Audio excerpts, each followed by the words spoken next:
The battle is over. Macbeth is the returning victor, and as the witches predicted back in Act 1, Scene 1, it's time for them to meet him on the heath. This is Act 1, Scene 3 of Macbeth, the first time that we meet the hero Macbeth, and the first time that the humans and the supernatural forces meet.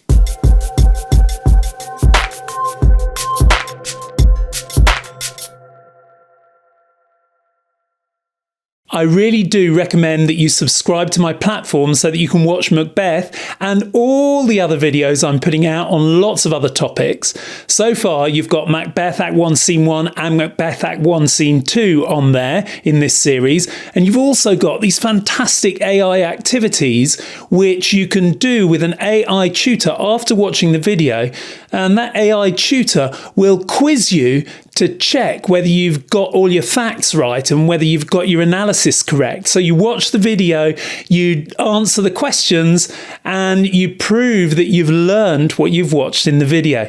It's a really fantastic tool, and it's going to help you improve massively in your knowledge and understanding of this play and of other subjects as well that I put videos up of. You can subscribe by clicking on the link in the description below and signing up on my platform and taking out a subscription. And if you think it's something that might be interesting for you to do at school, for your school to subscribe to, then tell your teachers and ask them to get in touch with me, and I can work out with them a way of you getting a subscription.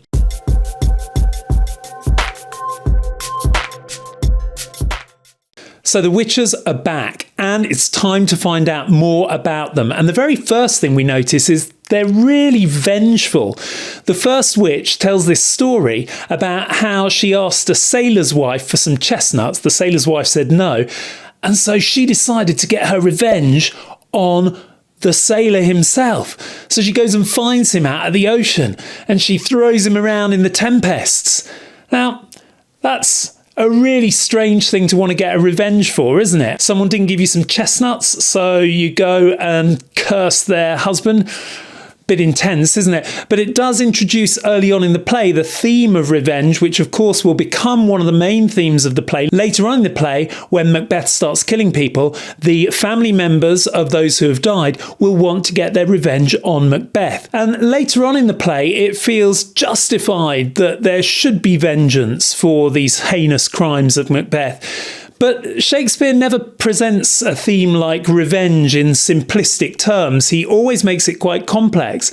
And here he makes it complex by you seeing that the very first act of revenge is quite childish and is also carried out by quite an evil figure in the witch. So Shakespeare immediately sets up revenge as this kind of evil thing, even though later in the play it will look like it's more morally correct.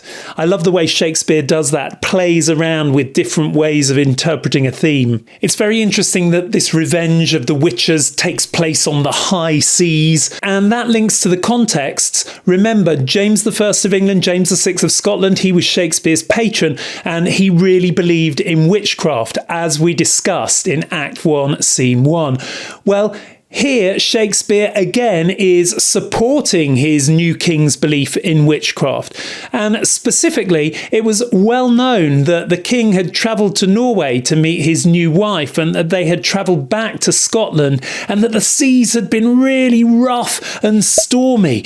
And James had thought that this was a plot of witches, and when he got back to Scotland, he attempted to root out those witches. He put a lot of old women on trial for the witchcraft of attempting to having sunk his boat, which is crazy, I think, but it really shows that Shakespeare's supporting his king. Here is a witch saying, oh, I'm going to go and get this sailor on the high seas. So it feeds into this well-known story about James facing high seas and thinking it was witchcraft. Another thing that Shakespeare does that really supports James I's views on witches is the way, again, he portrays the witches here. Notice how that witch says, I'll do, and I'll do, and I'll do. And she says also that with the sailor, she's going to drain him dry as hay. Now, both of those images sound quite sexual, don't they? I'll do, and I'll do, and I'll do. Sounds like the witch is saying she's going to forcibly rape over and over again this sailor. And she's going to drain him dry as hay. Sounds like that she's going to force him to have sex with her so many times that in the end she'll have taken all of the liquids out of him. Now, that really fits with James's views of witches. He believed and wrote in his book Demonology about witches that they were able to leave men impotent, or, which amounted to the same thing, forcibly have a sexual encounter with a man so many times that he was also left impotent. And you can see here with these kind of sexual innuendos from Shakespeare that he's supporting that idea too. It wasn't only James I that thought that witches were very sexually promiscuous. There was a really popular book on witchcraft at the time called Malleus Maleficarum, which said that all witchcraft stems from carnal lust, which in women is insatiable. What that means is that witchcraft comes from this desire to have sex constantly, which in women is something they can never get enough of. That was a really popular book. It was first published in 1487. It kept on being published right the way through the 17th century, so all the way through Shakespeare's life and beyond. So it's kind of not surprising here to see Shakespeare painting these witches in this way and fitting in with the ideas of his day. Also, again, there's thunder, which we talked about in Act 1, Scene 1, and here we see them collecting body parts. They've got a pilot's thumb, and witches were well known for collecting bits of corpses to put in their spells. And then on top of that, they're still talking in tetrameter, very noticeably at that moment when they're getting ready to cast this spell or put this charm on Macbeth. Thus do go about, thrice to thine, and thrice to mine, and thrice again to make up 9. Peace, the charm's wound up. There they are. It's an incantation, isn't it? That tetrameter, those 4 beats. Also, notice the number 3 and its multiples. They're going round 3 times and then 3 times 3, 9 times as they wind up this charm. And that number 3 was really thought to be the magic number. So all of this feeds into these folkloric beliefs about witches, and it paints them as evil and as figures who are preparing to cast a spell on Macbeth, who enters immediately afterwards. But alongside all of this evil stuff, there is again this idea that they are connected somehow to fate, which we talked about in Act 1, Scene 1. Here, they call themselves the Weird Sisters. Now, the word weird has a modern meaning, which you're very familiar with, I'm sure. But in Old English, that word weird, spelt W-Y-R-D, actually meant fate.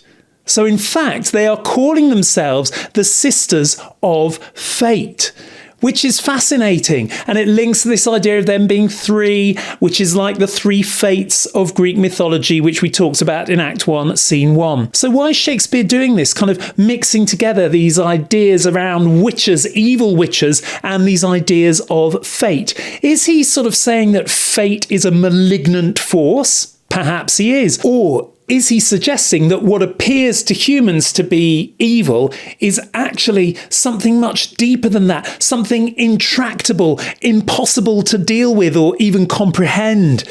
Well, there's no answer to that question. We can keep asking it throughout the play. And I love that tension in the play between these forces of the witches. Are they purely evil? Are they the forces of fate? What exactly are they?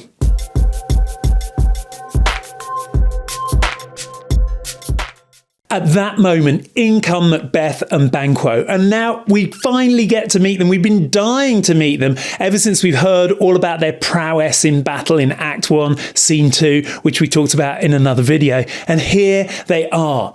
And what's the very first thing that Macbeth says? Well, he says, "So foul and fair a day I have not seen."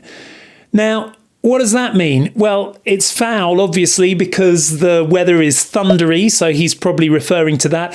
But it's fair, it's a great day, because he's just won a famous victory in battle against the rebels. So his sentence makes sense. But of course, to the audience, what do we hear?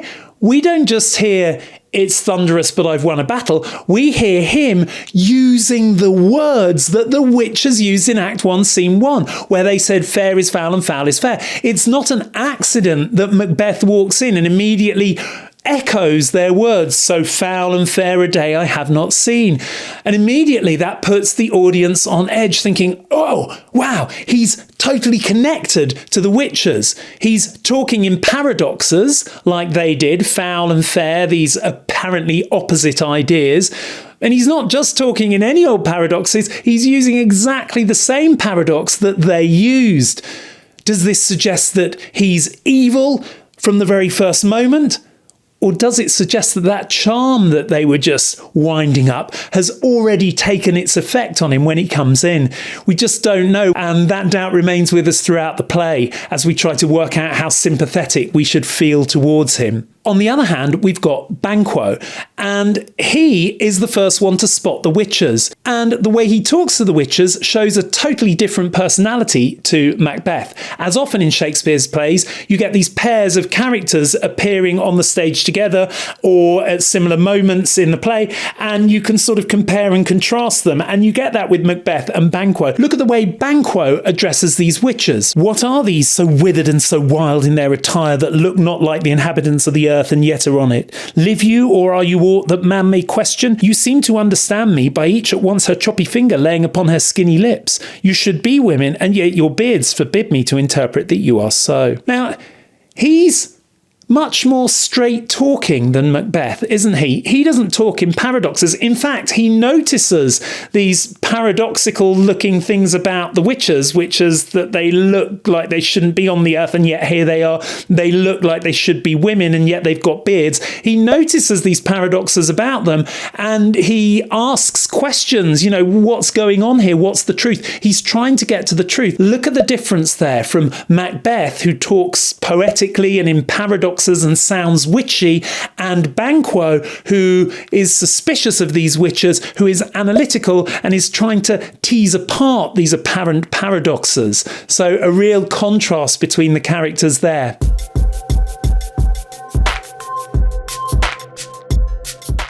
And then comes the encounter between the humans and the witches. This is a fascinating moment in the play. The supernatural and the human come together. What's it going to be like? I think the key question is, what is the power dynamic going to be like? And what we see is that these witches are much more powerful than the humans. These supernatural forces control everything. The first way they control things is with their silence. Banquo comments on how they've each put a choppy finger on their lips. So they've basically motioned to Macbeth and Banquo to be quiet. And then at the end of their bit of the scene, they vanish without saying anything when Macbeth is desperately asking them to tell him more. So they exercise their power through their control of what is said and what is not said, through what they choose to reveal and what they keep hidden. That makes them much more powerful than the humans immediately. There's even a sense of them teasing the humans because, Macbeth uses imperatives to get them to speak when he says, "Speak if you can, what are you?" And they respond to him. And then Banquo says to them, "Speak then to me." And they also respond to him. So a couple of times they appear to be controlled by the humans, but then at the end they refuse to say any more. So this kind of dance of power with them. There was this early modern belief that ghosts could only speak when they were spoken to. So by making Macbeth and then Banquo ask them questions and then responding after they've been asked questions, it does make the Jacobean audience think, oh, they're kind of even ghostly in the way they interact because they have to wait for a human to speak to them before they can talk. So there's that kind of there as well. But really, you're seeing this kind of teasing nature, their power that they use to wield over Macbeth and Banquo. And what do they say? Well, what they say to Macbeth is they make a couple of prophecies. First, they refer to him as Thane of Glamis, which he already is, so that's not a prophecy. Then they call him Thane of Cawdor, which he doesn't know he's about to become because he hasn't heard King Duncan handing on that title to him, although we in the audience, we do know that. So there's a dramatic irony there, isn't there, that we know he's about to become Thane of Cawdor and he doesn't. And that actually makes him look even less powerful. The fact that we know something that he doesn't, that diminishes his power further. But then, of course, they said he's going to become king, the big one, and that leaves him gobsmacked. He can't think of anything to say at all. In fact, Banquo's response to him shows that he's just in awe of what they've said. Banquo says, "Good sir, why do you start and seem to fear things that do sound so fair?" From what Banquo says, it's very obvious that Macbeth is looking really fearful.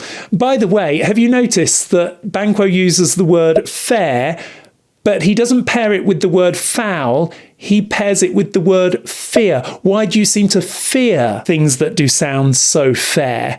That's great, isn't it? Because for Macbeth and the Witches, you've got fair and foul together, that paradox. But for Banquo, you've got fair and fear. The opposite of fair, of good, is something to be feared in Banquo's mind. Again, there's this contrast between the way Macbeth talks and the Witches talk and the way Banquo talks. It sets them apart. But there we go. We've got this kind of fear entering Macbeth immediately. They've really affected him so much that he can't even speak. So Banquo carries on and he asks the witches to say something to him. And here is where they start speaking in paradoxes. They say to Banquo, "Lesser than Macbeth and greater, not so happy yet much happier, and thou shalt get kings though thou be none." That is really paradoxical, isn't it? How can you be lesser and greater? How can you be not so happy and happier? That really sounds like it doesn't make sense. But it's also a kind of foreshadowing, isn't it? It's kind of telling us what's going to happen later in the play. Once you know the play, you realise that, well, of course, lesser in terms of power, but greater in terms of moral stature. Not so happy, again, maybe because of what happens to him, but much happier because he isn't tormented in the way that Macbeth is. So this is a kind of foreshadowing. But at the moment, these human characters, they don't have a clue what's being talked about. They just receive these paradoxes and they're desperate to find out more. And Macbeth, he peppers them with these imperatives.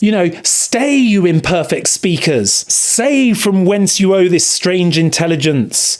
Speak, I charge you. 3 imperatives there, finishing with I charge you. I'm a Thane, I'm a powerful guy, I'm telling you what to do.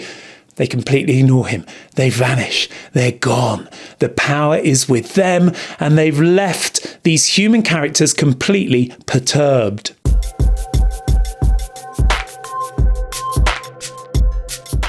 And in fact, as soon as they've left, there's this real tension in the air between Macbeth and Banquo, isn't there? They're supposed to be great warrior buddies who've just fought together to fight off the rebels, so we imagine they're going to be very close friends. And when they first came on, they appeared to be chatting in a very friendly way, as if they were very close. But immediately, the witches have appeared and there's this tension. Of course there is, because they've told Macbeth that he's going to be king, and they've told Banquo that his children are going to be kings, right? Well, that's going to cause tension because that implies that there's going to have to be a power struggle between Macbeth and Banquo. Macbeth says, "Your children shall be kings." Isn't it interesting to notice that he focuses on that part of the prophecy before on what the witches had said about him? He's already worrying about this Banquo factor. And Banquo says to him, "You shall be king." So they're kind of recognizing the prophecy that's been given to each of them, and they're commenting on it. But it starts to be a little bit tense. Not enormously so, because immediately Ross comes in. But of course, that diffuses the tension between Macbeth and Banquo, but it builds more tension ultimately. Because what's the point of Ross coming in? Well, he's there to tell Macbeth, you've become the Thane of Cawdor. Brilliant. Look how quickly Shakespeare makes that happen. No sooner have the witches spoken than the first prophecy comes true. It shows this incredible power and knowledge of these witches, doesn't it? Macbeth's like, what? Thane of Cawdor immediately? What? And so it shows this kind of relentlessness of what's going to happen to Macbeth, rather than what he's going to do, what's going to happen to him. Things start happening to him straight away. Makes it feel like he's not really in control at any point of what's going on. The reactions of Macbeth and Banquo to this news are really worth comparing. So Banquo says, what, can the devil speak true? So he's basically saying, what those witches, as in they were the devil, they're speaking the truth. So he immediately labels them as associates of the devil, which would have gone down very well with the Jacobean audience. Yes, they're witches. Yes, they're connected to the devil. So we're encouraged here to see Banquo as the clear thinking, analytical one, and we're encouraged to side with his views. On the other hand, Macbeth, he doesn't think about that at all. He's not thinking about them being evil. He's been captivated by their spell, by their prophecies. In fact, he starts speaking in asides. Now, an aside in Shakespearean drama is when the character talks out loud so that the audience can hear, but the understanding is that the other characters don't hear. It's a bit like when you have a voiceover in a movie and you can hear the thoughts of one of the characters' heads, but the other characters can't hear. That's what an aside is. It's a little trick that early modern dramatists used to give the audience a view on what's happening inside the character. And what do we see happening in Macbeth's head here? Well, it's a dark place immediately, because he says to himself, Glamis and Cawdor, the greatest is behind. What does that mean? It means he's Thane of Glamis, he's Thane of Cawdor, the greatest is behind. That means king's up next. I'm going to be king next. He's not thinking about them being evil.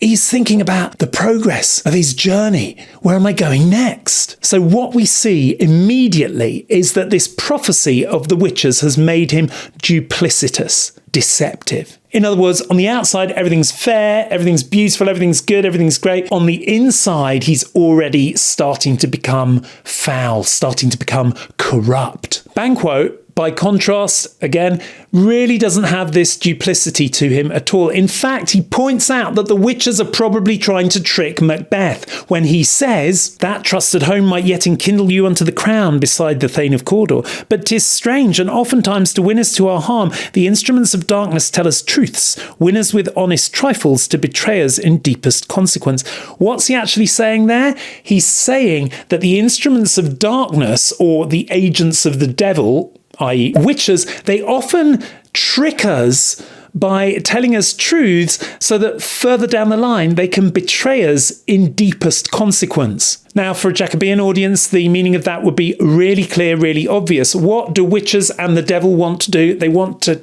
trap human souls so that the soul after death will go to hell rather than going to heaven. It is the devil's greatest desire to stop God's children returning to God in heaven after death. And the way he can do that is by getting their souls, by making them sin in life so that they don't go to heaven after death. And that's the whole idea that Banquo is talking about here. Hey, you might suddenly start thinking that you want to get the crown, and they might be trying to trick you. They might be trying to steal your soul by getting you to commit a crime, and then you won't go to heaven after death, is what he's saying. And the Jacobean audience would be right with that. They'd be right behind Banquo.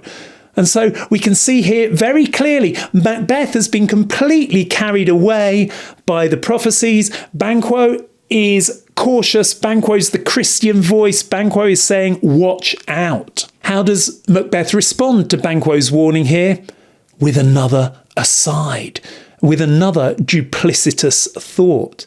In fact, not just duplicitous, but kind of megalomaniac. He thinks he is it. He says, two truths are told as happy prologues to the swelling act of the imperial theme. Prologues to the act of the imperial theme. What's he doing? He's saying, this is a play, and we've just had the prologue in which I've been announced Thane of Cawdor. And then we're going to have the act where I become the king. He's describing his life as a play in which he is the protagonist. He's like, hey, I'm the man. So there's a sense of hubris, of pride here, which he keeps to himself in this aside. And then in another aside, immediately afterwards, he talks in more paradoxes, again showing you how much he's been affected by these witches, when he says this supernatural soliciting cannot be ill, cannot be good, and nothing is but what is not. So he's like, what's going on here? Like, these things the witches have told me, they can't be bad because they've started with the truth, but they can't be good because they've unfixed my hair and I'm starting to think dark thoughts. And in fact, at one moment in that speech, in that aside, he admits that he's thinking of murder. And not just any old murder. This would be the murder of a king. This would be regicide, the worst possible kind of murder to a Jacobean audience. So this is a dark sin he is already contemplating, and the audience can see this corruption already seething in his mind. But he ends the speech with nothing is but what is not. An enormous paradox there. And what he means is nothing is more real than what is not real, which is the fantasies in my mind. And you can see that he's become very confused. He's talking in paradoxes and he seems really under the influence of these witches. The other nobles are watching him and their comments really show the truth of this fact. He's rapt. He's totally absorbed in his thoughts. And they make the comments that maybe he's just trying to get used to these strange garments, which, you know, he's just been given the title of Thane of Cawdor. It's like having new clothes. He's trying to get used to putting them on. In fact, Macbeth himself, earlier in the scene, said, "Why'd you dress me in borrowed robes?" when they called him the Thane of Cawdor. This clothing imagery is quite interesting. It crops up a number of times in the play. This idea that Macbeth is wearing clothes that don't rightfully belong to him, and he never gets comfortable in them. And of course, later on, when he kills the king, he takes the crown, he puts on the clothes of the monarch, and he never really gets comfortable in those clothes because he's a usurper. He's taken something that is not rightfully his. And Shakespeare shows you this with the imagery around clothing a number of times throughout the play. And first, here in Macbeth's comments and in the comments of the other nobles who are watching on, you know, maybe he's trying to get used to these strange garments. While they watch on, he's still talking in asides and he can't decide what to do. He's unsure of his course of action. One of the things he says is, "If chance will have me king, why chance may crown me without my stir." Which means maybe I can just leave it up to chance and chance will put me on the throne without me having to do anything at all. Now, I love that bit because that's enormously dramatically ironic, isn't it? There's been no chance about this at all. If you think about forces, non-human forces, chance is not really in the picture. We've got, in a generous interpretation, we've got this idea of fate operating on Macbeth. And in a less generous interpretation, we've got this idea of these evil witches casting a spell on Macbeth and wanting to get his soul. But chance has got nothing to do with it. In Shakespeare's world, in the Jacobean world, there's this idea that he's misunderstood the bigger forces that are at play. He thinks chance might do it for me, but Shakespeare's shown us that in the background, it's not chance, it's fate or evil forces, supernatural forces, not just pure luck. Later on, he gathers himself together a little bit and he takes a more stoical attitude, more like, you know, okay, life goes on. When he says, "Come what come may, time and the hour runs through the roughest day." You know, time keeps on going, whatever happens. So he kind of stirs himself back into action. He stops talking in asides and he turns to the other nobles. And he says, "Oh, I'm really sorry. I was thinking about some stuff I'd forgotten." Rubbish! What a liar. He wasn't thinking about some stuff he'd forgotten. He was thinking about killing the king. He was thinking about how he was going to become the monarch. He was thinking, what's the best way of getting there? "Oh, sorry, I was just thinking about something I've forgotten." So he's become completely duplicitous. The witches cast this spell on him, or charm as they call it. And by the end of the scene, there's tension between him and his close friend, his warrior buddy Banquo, and there's this duplicity, this deception that he's saying one thing and thinking another thing with the nobles. So we see this corruption rife within him right from the first time we meet him. And there's a massive dramatic irony again at the end of the scene when he says to Banquo, "Let's talk about this again with free hearts. Free hearts. Let's keep our hearts open as we talk about this in the future." Rubbish. We know he's not going to keep his heart open. He's guarding his thoughts of regicide very much to himself. So we can see that dramatic irony. We know that he doesn't really want to talk with free hearts. And so we see him being corrupt. All of this goes to show the power of these supernatural forces in the play, right? Along they come, they plant this idea, this prophecy in Macbeth's mind, and they corrupt him right from the start.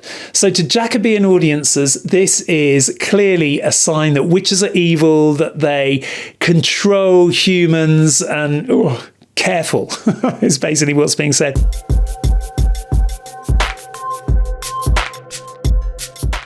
But if you're a modern theatre goer, you probably won't have so much truck with this idea of witches and spells and charms. You probably think witchcraft mumbo jumbo. I mean, I certainly think like that. But I'm fascinated by this play, and I'm fascinated by these scenes. Now, why am I fascinated by these scenes? Why is this such a great play still, even though on the surface it's about witches casting spells on humans, and we don't really believe in that thing anymore? Well, I think it's because the power of these witches for a modern theatre goer or a modern mind doesn't actually have to be something supernatural or otherworldly. Try and think about the witches in different terms. Imagine they're simply incredibly good manipulators. Or maybe even marketing experts, although not quite sure about that analogy, but they're just brilliant manipulators. Along they come and they say to Macbeth, "You're going to be king." They just plant that little seed there. Off they go. And that tiny idea grows and grows and grows till it controls his mind. It controls everything he does. In the play, he wants to do everything he can to become king. He becomes king, and then he wants to get rid of the threat, which is Banquo, so he gets rid of the threat. Everything has come from that manipulation of the witches. And if you think in modern terms, imagine a very powerful person, not a witch, because we don't believe in witches, probably many of us, but just somebody who puts the seed of an idea in your mind and just steps back, vanishes from view. And then this idea grows and grows and grows in your head until it's controlling you. Has that ever happened to you? Maybe you can't even admit it to yourself, but are there people in your life who've put the seeds of ideas in your mind and they've grown and grown and they've grown out of control? Because that's really what's going on here. And that is why I think these scenes and this whole play continue to be relevant for modern audiences. It's not because there are witches, it's because Shakespeare is such an amazing judge of human psychology. He knows that there are people who have great power, who can put an idea in your mind, and that there are other people who are weaker, who are malleable, who can be manipulated, who will let that idea grow, and who will then go on and act upon the idea planted in their mind by someone else. And that's why I think we continue to watch this play. We return to it again and again, because we're learning about the weaknesses of the human mind. We're learning about the power of some individuals to implant ideas in others' minds.